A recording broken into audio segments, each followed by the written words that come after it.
Welcome back to the center of it all. Behind me is Good Intent Cidery. They are located in Bellefonte, PA, and they make all different types of cider with many different fruits, and you can find it all throughout Center County.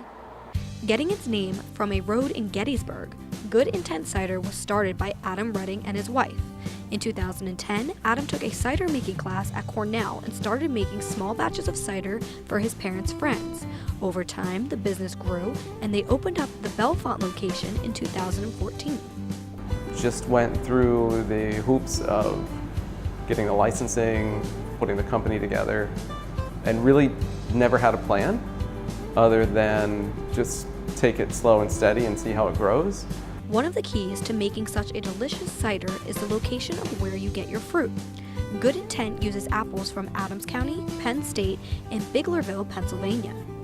Some of the fruit we press on our own, but usually that's just small amounts, like things we might add back in, like we add in crab apples, we add in strawberries, peaches, apricots. Those are things that we press in small amounts. When it comes to the large volume, I will truck the fruit to Gettysburg and then have it pressed by some friends there.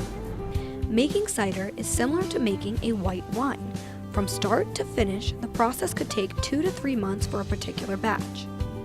People tend to think of cider like a beer or think about brewing, or they will ask us, who brews your cider? There's no heating step, so there's no brewing, there's no conversion of starches to sugars, no extraction. The process is, like I said, very similar to white wine making, where you take the fruit, hopefully it's good and ripe fruit, you crush the fruit, basically. It's quite a nice use of chemistry that otherwise might not be so much fun. For the most part, their ciders are semi-dry. They try not to make them too sweet like most ciders that you see on the shelves. But we try to be different and have a product that's more sophisticated, that's more, I would say, of an adult beverage versus something that in a lot of cases tastes like what I would think an apple soda would taste like with alcohol. They make a wide variety of ciders, such as Adam's Apple, which is their standard blend. Then they will take that cider and age it in bourbon barrels to make their North meets South. They also have 2 ciders that are hopped like a beer, Hop-Tide and Ferris Hewler.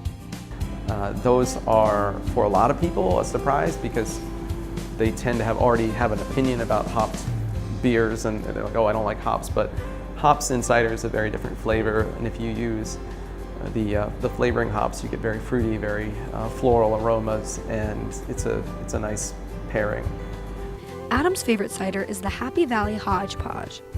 The name doesn't really tell you how great of a cider it is. It has a lot of cider variety apples, so that the flavor in it is much more complex than, maybe more complex than I can taste after all the cider I've had. It's a great cider.